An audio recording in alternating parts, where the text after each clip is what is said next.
Hungry Jacks, the burgers are better. We have a punchy and fast-paced 30 minutes coming your way on this very fine Wednesday night. We are counting down, of course, to Game 3 of the NBL Championship Series. We're going to have all the latest NBA news as well, plus what is going on with Morant, as I welcome in our esteemed panel tonight. Andrew Gazey, Leonard Copeland and Kane. Yes. Welcome. Thank you, Nat. And we're getting towards the end of the season. And what about the wardrobes? We are, Nat, me, Copes, all new. We're dripping. Kane.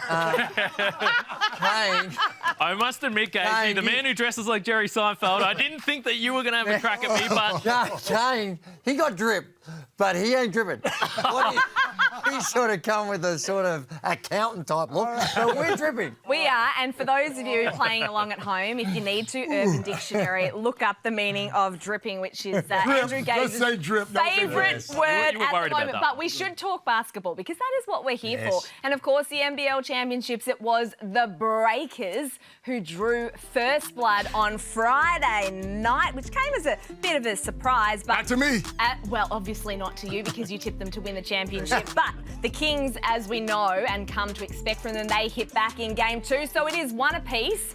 Gazey, what have we learnt? Well, we learnt that a lot of people already knew that Will McDowell-White is a superstar. The way he came out in Game 1, he just found his way to the basket way too easy. The Sydney Kings had to make some adjustment. Everything was dropping for him in Game 1. They shot the ball really well. And in contrast, the Sydney Kings, they had some challenges. They had some challenges trying to find scoring options, and a lot of it had to do with some injuries. Xavier Cooks was not at a level which we've seen all season. DJ Vasiljevic in Game 1 did not play to his potential. And Barry Brown Jr., when the game got a little tight, in that last quarter, he took matters into his own hands and showed what a superstar he is in this competition. And his ability to score off the bounce was much needed for the New Zealand Breakers in Game 1. Will McDowell-White, is he too old to go to the NBA? No, not at all. He's had some European experience, and I think that he's continuing to grow. And we saw, and we're going to talk about Game 2, we saw perhaps some areas that he needs to work on, but he's going to be one of the hottest properties in the free agent market coming up. Well, let's talk about Game 2. Copes, from your perspective, I mean, the Breakers were ice cold early. It looked like they sort of lacked composure because they had a lot of looks, but they just couldn't score. What was the big change from the Kings' point of view? You know how sometimes you play against a team that don't have their superstars there, so you take them lightly? I think this is what happened, because when you lose Cooks and you lose your point guard, then certainly they're not the same. Taking lightly in a grand final series. You take them lightly because they don't have their two superstars. In a grand final series? In a grand final series, but we're not worried about that. New Zealand will be just fine. The way they play defense and the way they shoot the ball, expect them to bounce back Game 3. What about Justin Simon? Because he was unbelievably good in that second game. Yeah, it was interesting because we always look at the adjustments that teams can make, and everyone was talking about Will McDowell-White and what the Sydney Kings were going to do. And you heard Chase Buford after the game. I caught up with him yesterday, and he said, I kind of just challenged Justin Simon and said, we want you to defend like you did in Game 3 against Cairns when he completely shut out DJ Hogue, and he was the difference, Gazey, with 6 steals in this game. He was. And if you just look at the stat line, what was he? Had 14 points, 9 rebounds, so he was really good, but you're normally equating those types of performances with a 20 or 30-point game. But this is how the league has evolved, where there's respect and appreciation for what you can do on the defensive end. And he smothered Will McDowell-White in the start of that second half with a couple of steals and really got the Sydney Kings humming along nicely of what he was doing on the defensive end. It was one of the great NBL grand final performances because the backs to the wall, 2 superstars out, someone had to step up, and he did it. My question to you now is, here's my question. If the 2 superstars don't play on Friday, can New Zealand bounce back? Well, of course they can. They'd much be rather in playing with them without them. As there we have a look at the upcoming games, and there's still a lot of basketball to play. I think that this is going to go the distance. I think it's going to go to Game 5. The strange thing is all the games, not just in the finals, but in the regular season, were won by the away team. So perhaps the New Zealand break is feeling a little bit more comfortable on the road, but a lot is still going to depend, I think, on Xavier Cooks in particular. Great news we saw with him getting an opportunity in the NBA, and I think that will reinvigorate him. We'll get to that in just a moment. But I think they're going to need their players there for them to have that advantage. So, Kane, where are we on the injury front? Because let's start with Derek Walton Jr., obviously really important as well to the Kings, not just Xavier Cooks, but he lasted about 5 minutes in Game 2. That cramp, is that what it is? And what's the latest on his condition? Is he going to play? Yeah, well, the report was that his leg completely locked up, and that is about as serious a cramp as you can possibly get. And as it got to Xavier Cooks, hyperextended the knee there, which is obviously pretty nasty. He had a couple of other knocks additional to this, and I asked Chase Buford about the availability. He said Derek Walton, he'll play, and he thinks that he'll get close to, as healthy as you can at this time of year. But as far as Xavier Cooks said, he said, look, he admitted that he's in a bit of trouble. He is carrying some serious stuff here, and he's been carrying injuries for a while. But he did say Xavier would kill me if I didn't let him on the court. Well, the 4 days off, it really helps when you've got those injuries. A lot of the times in grand final series, we see those 1 day off, but to have that extra break, it couldn't have come at a better time for the Sydney Kings to get those guys trying to get them up and about and get them healthy. Is there any consideration, given that Xavier Cooks has just signed a 2-year contract with the Washington Wizards, that he might think, no, I don't want to take part because I'm going to go over to the States and there's more things on offer? I think to the contrary. He knows he's going over there. He knows that the Sydney Kings have been a part of that journey, and he has a chance to win an NBA title. I think it would be his opportunity now to shine, to show the NBA people, hey, I'm going to use this grand final series, these remaining games, just to show them what they're going to get, and it's something special. But most importantly, congratulations, Xavier Cooks, on fulfilling a boyhood dream to make it to the NBA. It's fantastic, Copes, and I think it'll inspire him rather than make him more conservative in whatever games remain. Absolutely. There's no way he leaves his teammates stranded. I mean, there's no way he's not on that floor. If he's healthy, I think he'll be on the floor, and he'll be old Xavier Cooks. Kane, how do you see him fitting in amongst the likes of Kuzma and Porzingis? I actually think it's a pretty good fit in Washington for a couple of reasons. You mentioned a couple of the guys, especially Kuzma there with that Wizards team, but I don't think that they're overloaded with wing depth. And Cooks coming off the bench as a guy that can facilitate a little bit and certainly push the tempo. I think it's a nice spot to be. And probably the beauty of this is that the Wizards are not having a great season, but they are in the mix for the play-in tournament. So they are playing games right now that really matter. Will he get a lot of time? Will he play? Well, who knows? That's how he's going to fit in. It's a quick introduction. They are playing for their lives, so how that happens. But here's the thing, and this is going to might sound silly to a lot of people watching this. Well, we're used to that, Gazey. Come on, give it to us. To me, it's going to be easier for him in the NBA than it is in the NBA. Of course, that's not silly, of course. The floor's way more spread, the driving lanes, and he has the athleticism to compete. So if he's going in there rather than running into a wall of people, he's got some issues with his perimeter shot, but because the floor is much more spread in an NBA arena, I think it's going to be easier for him to contribute than it would be sometimes on some nights in the NBL. And plus, they don't know what they're going to get. You know what I mean? NBA guys don't know what Xavier Cooks can give you. He gets that ball off the glass. He's taking it coast to coast. Gazey, what was it like when you got that call to say you're off to the States to play in the NBA? Oh, tears. Tears. Ugly crying. So there's a lot of that going on as well. Like I said, anyone that's picked up a basketball knows that the NBA is the pinnacle of standard. It may not be the pinnacle in dreams, but it's certainly the pinnacle of standard. And to get the opportunity to compete against the absolute very best and test yourself against the best is a huge honour. And I was lucky. The first time I got that opportunity was in the same situation. It was with this is how old I am. They weren't even called the Wizards back then. It was the Washington Bullets. Go along and playing with guys, Kenny Walker Walker, Rex Chapman was on that team, and people that you've seen on television now going to be your teammates, albeit for a short period of time. It was a lot of fun. Didn't you leave us mid-season to go play for the San Antonio Spurs? Yes, I did. Speaking of, yeah, remember that? So you're talking about Xavier not going to leave. Okay. You just packed up. I remember the meeting. No. You brought everyone in and said, Hang fellas, I'm out of here. I'm dripping. I'm out of here. I was tripping, not dripping. Hey, guess what?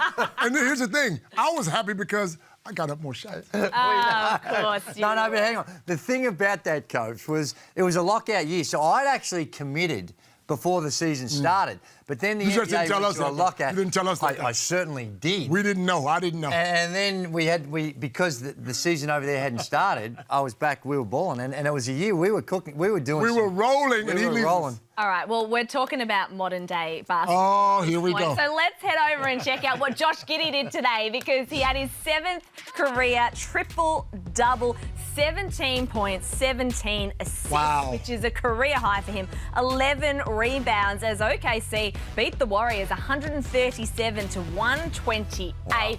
What a performance. Putting up some points, and they did it on the back. I think Steph Curry had 40 in this game as well. So it was another really incredible night for Josh Giddey. He continues to grow. We know what he's capable of doing, but now he's had the 17 assists and his ability. Oh, you got to dunk that, Joshy. But when you see what he's doing, the way in which he's growing, and just the confidence, Kane, that he exudes right now, this is a guy that in a very short period of time is going to be signing, I would expect, a maximum contract in the... Just like I said a couple of months ago, you guys got to give me a little bit of credit. Oh, you didn't have to be a basketball savant. What did you say, though? What did you say, though, Gazey? Be honest. What did you say? Well, not right now. I said they might have some decisions because they got so many first-round draft picks, but not anymore. Okay. Not anymore. Okay. So we always knew... Welcome. Coach, we always knew he was going to get banked, right. But if we weren't sure how much. All right. But now I think it's a no-brainer, isn't it? Kane, you and I can just leave. I reckon these two... I'm actually enjoying this. I got a front row seat. We've got the old stories. We've got the debates. This is about as good as TV gets, I would say. It does indeed. Stay with us. It's only going to get better. We're going to talk Morant next in Truth or Trash. But first, ESPN takes you closer to the action with Mic'd Up and 76ers forward Tobias Harris. This was him, mic'd up against the Boston Celtics earlier this week. I'm good with this one. We good with that one. Ooh, whoa. Where you get that from? Wow. Oh! Y'all better get more hype for him. No bad days.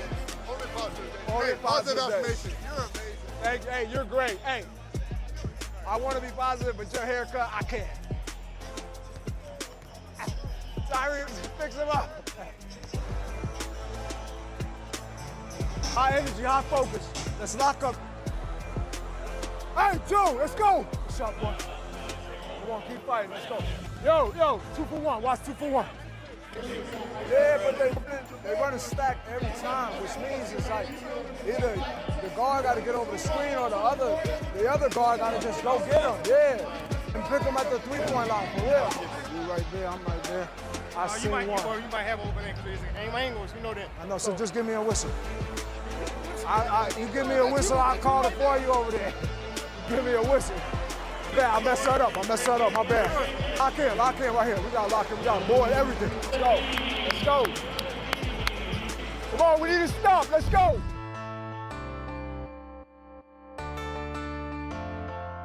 Bennett alongside Jenny Screen and Laurie Chiswick for Game 1 of the semi-final series, a Melbourne Derby semi-final series between the Flyers and the Boomers. Laurie Chiswick, the Flyers have won all 3 games between these two teams this year. What do the Boomers have to do tonight to flip that script? Well, there's got to be a couple of adjustments made, one from the last game and then maybe some tweaks that they're trying to do that they haven't talked about. So I think we'll see a little bit of different initiatives on the floor, but either way, it's going to be such a great game, crosstown rivals. Screeny, the Flyers have had the Boomers' number this year. Why? Well, I think they've played exceptional defence. They've made them take not great shots, but good shots, and their physicality has gone to another level. They seem to ruffle the feathers of Christy Wallace at times, and that has given them the upper hand. So watch this space. I think that they're going to go back to that defensive prowess that we're seeing them dominate and get them the second spot on the ladder for the season. We expect it to be intense. It's going to be physical. It's going to be all the things we love about this Melbourne derby, just elevated a little bit more because it is a semi-final. It's game one of their best of three series. You'll catch it tonight live, 7:30 Eastern on ESPN. Ja Morant is one of the brightest young stars in the NBA. He is the face of the Memphis Grizzlies. But his immediate future is uncertain after he posted an Instagram Live video in which he appeared to display a gun, the latest in a series of troubling off-the-court incidents. Memphis coach Taylor Jenkins said Sunday that there is no timetable for Morant's return to the team. There's two elements to this that I want to make very clear. There's a supportive element, someone that's, got to get better and needs some help. But then also there's accountability to the team that we got to stand for. League rules forbid players from possessing a firearm while at an NBA facility or traveling for team business. In 2010, the NBA suspended Wizards guard Gilbert Arenas indefinitely for bringing weapons to the team's locker room. Morant issued a statement Saturday taking full responsibility for his actions and noting that he was taking time away from the team to seek help. We're a big family. We're wrapping our arms around him, and, we got full support and, showing our love to him for sure right now. It's an emotional time. You just want the best for him. He's family, so, you care and love family, and just want the best for him. Coach, what are you doing? This is the most talked about story in the NBA right now. Grizzlies superstar Ja Morant in all sorts of hot water at the moment. And that is where we start Truth or Trash tonight. And I know there's going to be a lot of chat about this, but I'll go to you first, Gazey. Truth or Trash, Ja needs to grow up quick smart. Well, you've got to grow up and he's got to learn, and it doesn't seem like he has been learning because, unfortunately, this is not the first time. We saw in the summer last year that there was an incident at a mall with a security guard, and then there was an incident when they were playing some pickup games with a 17-year-old. So he hasn't been able to learn some of those lessons, and just the stupidity of what he did it's hard to fathom. You're at a strip club in the middle of the season, and for some reason you think that going on Instagram Live after having clearly a few too many beverages, well, it looked like clearly a few too many beverages, and then wielding a gun around in the current climate. It is a shockingly disgraceful look, and I think he needs to grow up. It's good that he's tried to own some of his mistakes and admitted that he needs to get better. But what type of people are looking after him? You've got $1 bazillion and you need to get some people around you that can take care of your security. And also you need friends that when they see you doing something so idiotic that they're going to pull you up and say, no, this is not the right thing to do. So nothing good, Copes, as you've told me many times, happens after 11 p.m. How would I know? How would I know? I don't know, but allegedly that's what you try to tell I think for Copes it's 4 a.m. But Copes, your take on this? Copes, how can there's I don't think any way you can justify this. No, you can't. You can't justify it. But the problem is when you bring guys into the NBA this young, and you give them loads of money. And you give him the stardom, the superstardom. Everyone loves Ja. He's got his own shoe. All the fans love him. So now he thinks he can do whatever he wants to do. And listen, Gazey, when you say people around him, apparently his father's around him. And like Stephen A. Smith said, his father has to be a dad now and not just a friend. You got to be able to sit him down and say, son, that's the wrong thing to do. You're going to blow this opportunity. And if you don't pull your head in, there's going to be a problem. And that's what's going on. But it's already happened. So that's what my point is that whoever's around him... He made mistakes. Now let's see if he goes to rehab or does whatever he does. There are mistakes and there are mistakes. And this is high up there in the stupidity stakes when it comes to mistakes. So, Kane, they obviously gave him at least a 2-game suspension. That was the Grizzlies. But he's since stepped away. Is there any time frame on a return? No time frame, but obviously this is a Memphis team that's been playing really, really well, and they've been at the top of the Western Conference standings as well. So we'll see. The time they are on the clock heading into the postseason, only around 16 or 17 games left. So hopefully he does the right thing, gets in the right headspace, and comes back this season because they have been playing obviously really good basketball, and he's a superstar when he's on the court. So truth or trash? The next question to you, Copes, is Steven Adams the only way the Grizzlies can get back on track? And before you answer that question, this is the Athletic's Shams Charania talking earlier this week on the situation. And what's more is I'm told, guys, that there was a players-only meeting recently where Steven Adams, their veteran center, he spoke out about how the team needs to show better discipline on the road, how they need to stay away from going out when they're on the road. This team is 12-20 on the road this year. They're stellar at home, but that's a poor road record for them. And I'm told those in the room, when Steven Adams spoke out, they knew exactly who he was directing this to. It was no one other than Ja Morant. And so clearly Ja Morant still went out in the early hours of Saturday. That video was posted with the gun, and there's questions. Copes. Yes. Steven Adams is a man mountain. If he told me to stay in my room, I would stay in my room. I am not disrespecting him at all. Is he the only way the Grizzlies can get back on track? Truth or trash? I'm glad he stood up, though. I mean, look, he's a voice. He's a big guy. He's been there. He's done it. But again, Ja Morant is bigger than life over there. So he's going to do what he wants to do. All right? I hate to say this, but he needed this. He needed for something bad to happen. Slap him on the wrist now and say, you can't do it again, because if you do it, we're going to kick you out of here. And so hopefully that gets him on track. If not, then Ja Morant's going to be in trouble. All right, truth or trash continues. I believe it's Kane. I got one. That's me, Copeland. Throw to me. Kane. Yes. Truth or trash? The Clippers are flushing money on and off the court. Yeah, I wasn't sure if we were going to this one, but this is actually just skipped over a few. That's okay. That is a great one because the Clippers are opening. Right. Go ahead. Let's stick with it. Power through, Kane. I want to hear this. Oh, it's all about versatility and just thinking on the fly. So the Clippers owner, Steve Ballmer, they're opening a fantastic arena, Copes, and this is what he had to say about the facilities they're going to have on hand. Toilets! 1,160 toilets and urinals! 3 times the NBA average number of toilets and urinals. We do not want people waiting in line. We want them to get back to their damn seats at the end of the half before the game. So, look, Gazey, I'll ask you this question, and this arena is going to be spectacular. I believe that you've been in the vicinity. You've seen it starting to come up. So the Clippers, what's more important to them? Having maximum lose in the building or actually getting wins on the basketball court? Well, I think they both go hand in hand. Because if you're going to get some wins, the fans are coming. And you want them, in order for the club to make some money, they need people to drink some beverages. That's true. And you don't want to miss a game.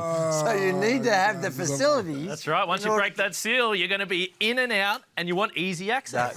Hey, I tell you what, though, it's in a magnificent area. It's a wonderful sports precinct. I think the greatest sports... Have you been there? I saw it being built. It's right near Sci-Fi Arena in Inglewood. It is a massive... What are you doing hanging in the hood in Inglewood, bro? What's changed, Cole? All right, it's time to straighten this show up a little bit because, Copes, you threw the rundown down the loose. So I'm going back to you, Kane. Okay, beautiful. Truth or trash? Chris Golding's French sojourn is great news for the Boomers. Oui. Oh, we can be very serious and straight down the line about this one. This is the truth because Chris Golding, as we probably asked the question every year, when is this man going to slow down? And it certainly wasn't this year from what he did with Melbourne United. And if you remember back to last off-season, he had the calf injury, ended his season early. He wasn't a part of the Boomers games, Gazey, in the World Cup qualification. So now he gets to go overseas, keep that jump shot looking good, in fine shape, because I think he is a lock for the World Cup. Well, he's playing with Paris, and there's one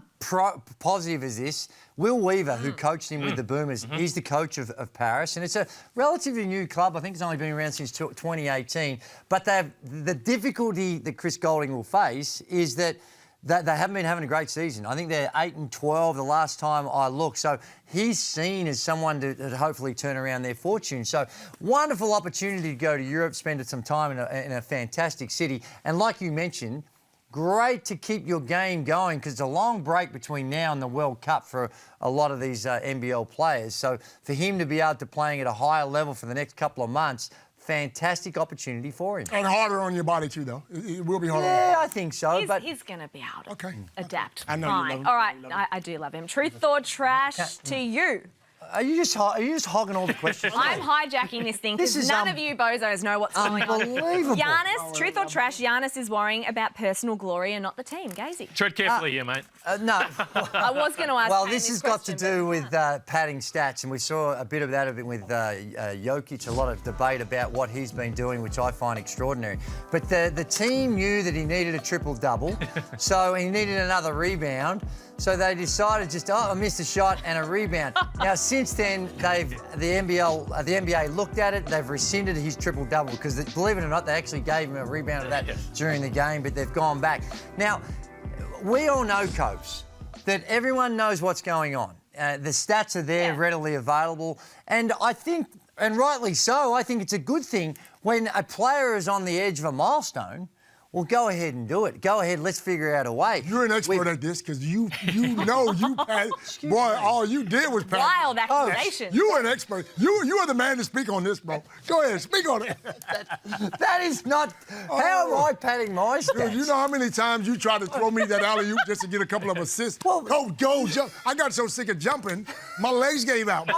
Trying to get assists. I'm just trying to find a way to give you some points, my man.